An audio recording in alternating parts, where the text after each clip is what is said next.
আসসালামু আলাইকুম, স্বাগতম জানাচ্ছি বিবিসি নিউজ আন্তর্জাতিক সংবাদে। শুরুতেই সংবাদ শিরোনাম, এরপর বিস্তারিত। সর্বোচ্চ নেতার উপর হামলা ইরানের বিরুদ্ধে যুদ্ধ ঘোষণার শামিল হবে। গ্রিনল্যান্ড নিয়ে ট্রাম্পের হুমকি দেয়া পুরোপুরি ভুল কাজ ব্রিটিশ প্রধানমন্ত্রীর। গ্রিনল্যান্ড ইস্যুতে ট্রাম্পের শুল্কারোপের হুমকির নিন্দা ইউরোপীয় নেতাদের। যুক্তরাষ্ট্রের সাথে গুরুত্বপূর্ণ আলোচনা হয়েছে কিয়েভ। দর্শক, এতক্ষণ শুনছিলেন সংবাদ শিরোনাম। এখন বিস্তারিত।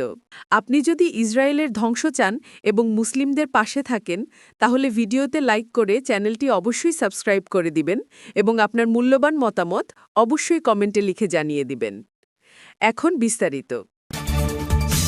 সর্বোচ্চ নেতার ওপর হামলা ইরানের বিরুদ্ধে যুদ্ধ ঘোষণার শামিল হবে। ইরানের সর্বোচ্চ নেতা আয়াতুল্লাহ আলী খামেনেইর উপর যে কোনো হামলা তেহরানের বিরুদ্ধে যুদ্ধ ঘোষণার শামিল হবে বলে হুঁশিয়ারি দিয়েছেন দেশটির প্রেসিডেন্ট মাসুদ পেজেশকিয়ান। রোববার 18 জানুয়ারি সামাজিক যোগাযোগ মাধ্যম এক্সের এক বার্তায় এমন হুঁশিয়ারি উচ্চারণ করেন তিনি। পেজেশকিয়ান বলেন, আমাদের মহান নেতার উপর হামলা হবে পুরো ইরানি জাতির বিরুদ্ধে যুদ্ধ ঘোষণার শামিল। তিনি আরও বলেন, ইরানের মানুষ এখন যে অসুবিধার সম্মুখীন হচ্ছে এর জন্য যুক্তরাষ্ট্র ও তার মিত্ররা দায়ী। তাদের দীর্ঘমেয়াদী শত্রুতা ও অমানবিক নিষেধাজ্ঞার কারণে এসব সমস্যার সৃষ্টি হয়েছে। গ্রিনল্যান্ড নিয়ে ট্রাম্পের হুমকি দেয়া পুরোপুরি ভুল কাজ ব্রিটিশ প্রধানমন্ত্রী। যুক্তরাজ্যের প্রধানমন্ত্রী কেয়ার স্টারমার বলেছেন, যুক্তরাষ্ট্রের গ্রিনল্যান্ড নেয়ার চেষ্টার বিরোধিতাকারী দেশগুলোর ওপর বাড়িত শুল্ক আরোপের যে পরিকল্পনা ঘোষণা করেছেন ডোনাল্ড ট্রাম্প তা পুরোপুরি ভুল। এসব দেশের মধ্যে যুক্তরাজ্যও রয়েছে। তবে এর জবাবে পাল্টা শুল্ক আরোপ করার সম্ভাবনা নাকচ করে দিয়ে বলেছেন, একটি বাণিজ্য যুদ্ধ কোনো পক্ষই চায় না। ডোনাল্ড ট্রাম্প বলেছেন, যুক্তরাষ্ট্র ও বিশ্বের নিরাপত্তার জন্য তাদের গ্রিনল্যান্ড দরকার। প্রয়োজনে সামরিক শক্তি প্রয়োগের সম্ভাবনার কথাও জানিয়েছে হোয়াইট হাউস।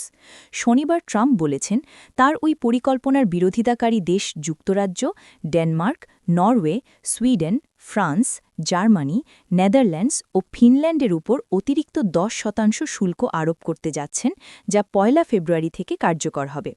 1 জুন নাগাদ এটি 25% বাড়তে পারে।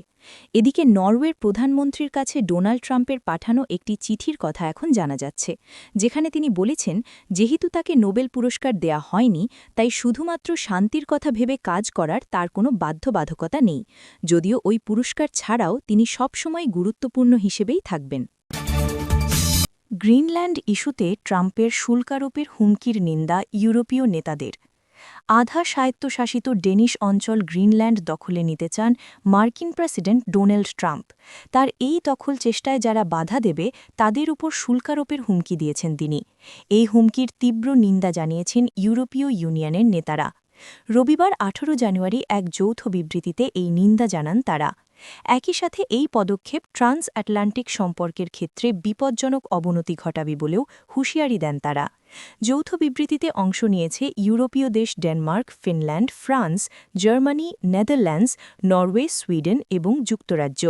এসব ইউরোপীয় নেতারা বলেন, তারা ডেনমার্ক ও আধা স্বায়ত্তশাসিত ডেনিশ অঞ্চল গ্রিনল্যান্ডের সাথে পূর্ণ সংহতি প্রকাশ করছে। যুক্তরাষ্ট্রের সাথে গুরুত্বপূর্ণ আলোচনা হয়েছে কিয়েভ।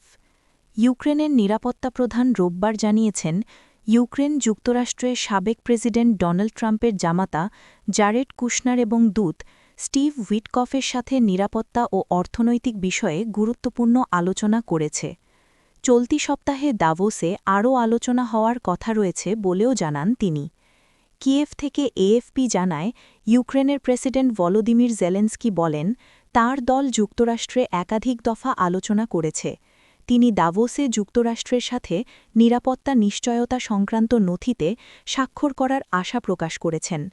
নিরাপত্তা প্রধান রুস্তাম উমেরভ সামাজিক যোগাযোগ মাধ্যমে বলেন, অর্থনৈতিক উন্নয়ন ও সমৃদ্ধি পরিকল্পনা, পাশাপাশি ইউক্রেনের জন্য নিরাপত্তা নিশ্চয়তা নিয়ে আমরা গুরুত্বপূর্ণ আলোচনা করেছি।